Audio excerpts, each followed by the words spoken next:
Alright guys, Fitz back here for yet another game here for the Shimmy Rush Week number 1 here. This is going to be Group F of the round of 32 here, or group stages of the round of 32, and this is going to be Group F.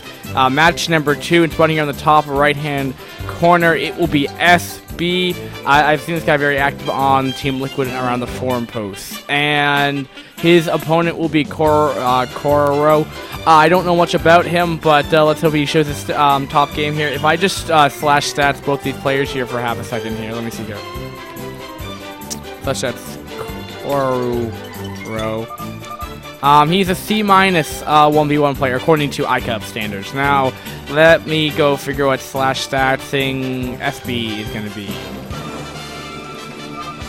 He is a D. Now, that is probably a little bit misleading just from that statistic right there, just because that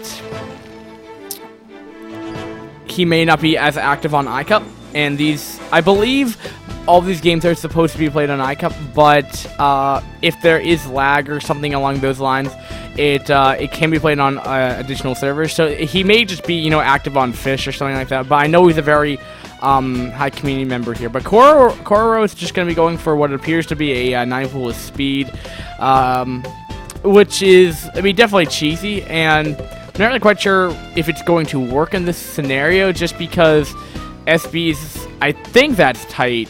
I want to say that's tight because, yeah, that should be tight actually. Yeah, that should be tight. I think you can even just wall off with the barracks and you should be fine. But I'll be interested in how he's going to react to this, if he's going to continue committing here. He may, again, I'm only speculating here of what a transition from 9 pool of speed is, because it's definitely an all-in. I think the only really active thing you could really do is just throw down another hatch anyway, because if you're going to be going mastling anyway, why not throw down an extra hatch, because you can support it, and then, you know, maybe even drone up a little bit afterwards there, and then maybe, you know, just eventually just transition into 2-hatch meatless, since he can do a lot of damage that way. He's getting Burrow. And now this is a very interesting choice here. Now, maybe,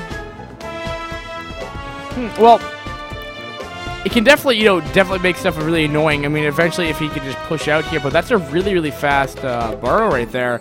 That's actually very bizarre. I've never seen this build order from Kororo here. So, Kororo, excuse me. So we'll see if this is actually going to do enough damage here. I mean, I'm not sure if he's going to show that his burrow is going to be done here, but we'll see. That is a pretty good wall of just SCVs and Marines here. I'm not really sure if a 9 pool of speed, I mean, he's negated this 9 pool of speed for sure. And these lings aren't going to really do too much, unless, again, he throws down another hatchery.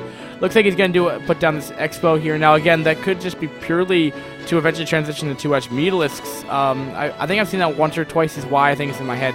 But he's going to burrow here, which actually makes it really annoying, because it's actually really ingenious. I'm not sure if you actually need all of them here, but hey, if it's going to stop an Expo from going down, hey, why not? And the CC is actually coming up, so it was actually going to initially be a 1-Rex expand coming from Essbee here. Maybe Kororo knows that. I can only speculate if they do or don't, and I just don't know either way, so it's somewhat harder to identify here. But,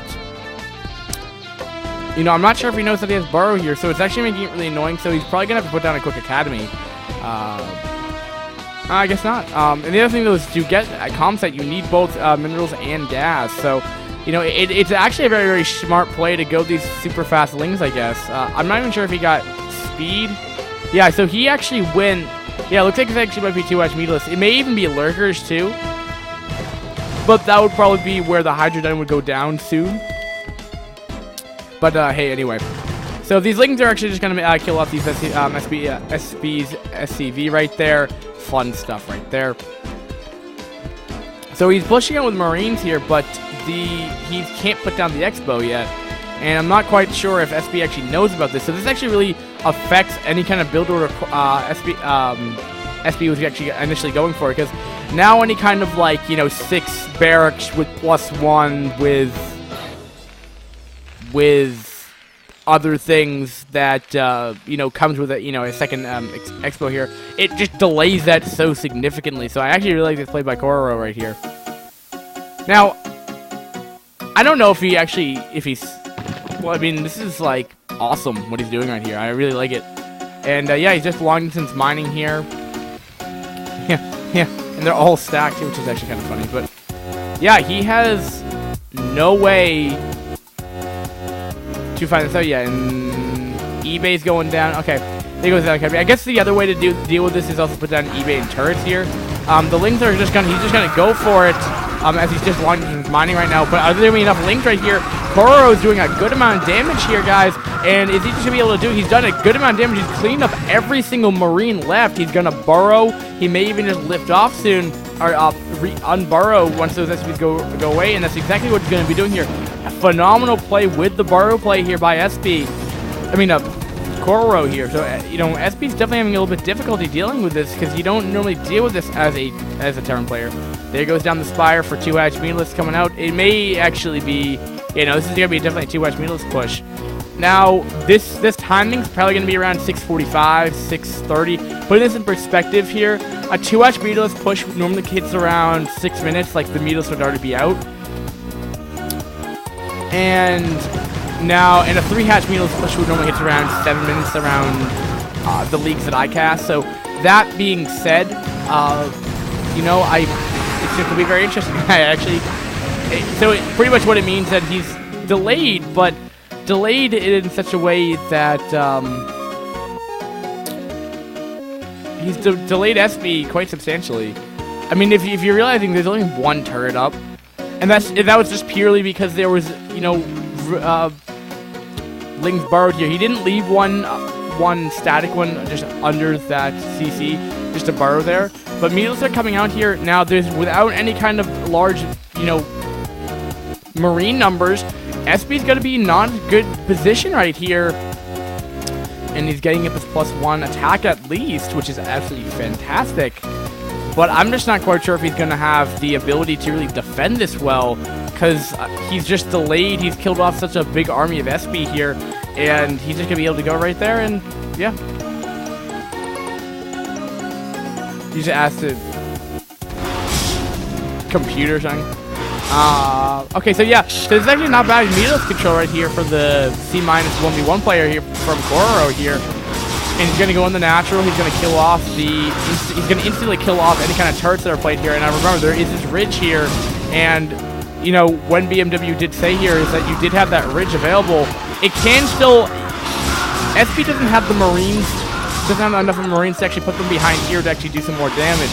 So he's actually going to forfeit this natural, or at least lift it off here. He's going to get up a good amount of turrets in the main base. So I don't think this 2-hatch meatless is actually going to be... might not be as successful for taking out the main base at the moment, at least. So we may have to see a transition to lurkers or a lot of lings, but it looks like he's just going to be droning right here, and I think that's totally fine here. Now, the damage being done here, I don't think Kororo can just go in there and just kill off all these turrets, plus the amount of Marines that he has. It's few. It's like a dime a dozen, but still he still has a few left, and he's getting range, and he has his main core upgrades done. He's going to even have +1 done. And he even has a bunker just in case. So, Essbee is definitely in not the best favorable position that Terran would want to be in here, but he's got it. This game shouldn't end right away, at least. I don't think pure meatless is going to be able to break down Essbee right now. His defense is too strong right here. And we have a third base going out for Kororo right here, so, yep. And there's the Hydra Ascend there. No lurker tech quite yet. He may just get Hydras too. That can also work too. He's getting air carapace too, so it's definitely showing identifications that he's gonna want to eventually go in. He wants to, you know, stay on these meatless here. And what he might be actually end up doing here is he may throw down a Queen's Nest. And if he doesn't want to go strict into lurkers, he could probably just go try to go Guardians, which, I mean, he already has a meatless transition, meatless here. So the one actual transition 2-hatch meatless would probably have would be, you know, right into Hive and get Greater Spire tech. But I'm not quite sure if he's really going to do that, but it may show signs of that because he's getting those upgrades going. And apparently there is a Funny-O here. Apparently there is another caster or something like that happening over here, but anyway.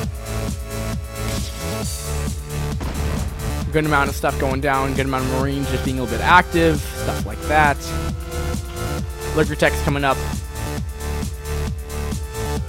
And Kororo is getting Carapace on the ground forces as well. So I think he's going to be gearing up for the last push here for Kororo right here, because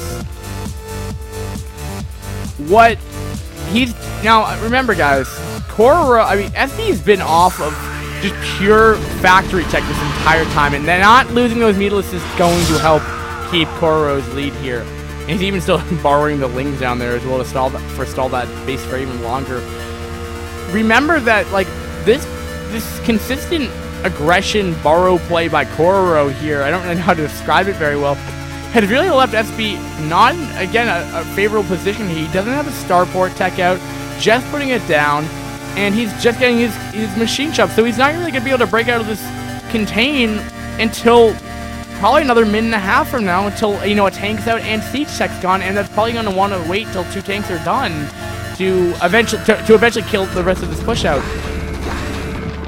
And he's going to be pushing out right here with a couple Lings right here, and it looks like he does have scan available, so maybe I overanalyzed that a little bit too much right there. But so he has broken the contain, but remember this, I mean, it's now up to like 11 minutes, mid-11, you know, natural timing, where you'd think that this would be the timing if there was like a one base all in that did a good amount of damage, but you didn't quite kill them off, but you still can't kind of kill them off. Kind of like what happened with Kororo here, where he couldn't really, he kind of did 9 pool with speed, or 9 pool borrow with speed into 2 Ash Meatless. That didn't quite cripple, it crippled Essbee, but not to the point where Kororo could end it. That's kind of where we are right here, so it kind of makes a very weird mid-game going into this. And also, and this is kind of the timing for that natural going down as well, because if that kind of happens for both players, then their expansions are a little off and really, really delayed, and that's kind of what we're seeing right here.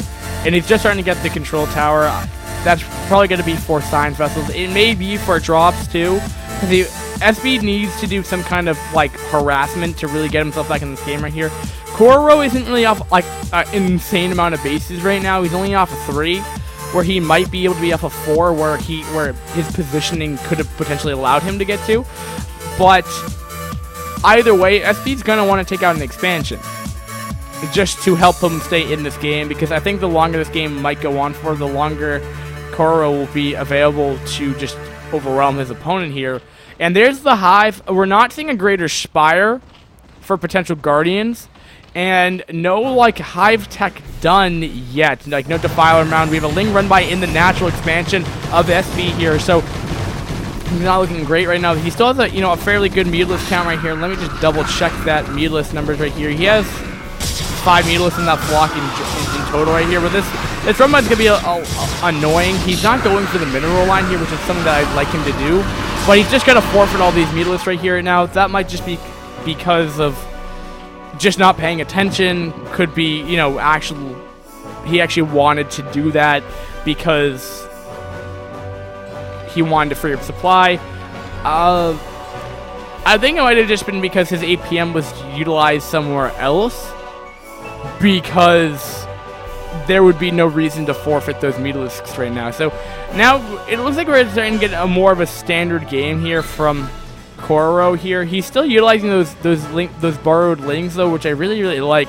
They're kind of like spider mines, but they're cheap vision, and without any kind of like Zelnaga towers like you have in StarCraft 2. It's really nice to have that center map control, or map vision rather, because Overlords will probably just get snapped up by Marines or what have you. So this push is looking, you know, a little scary right now.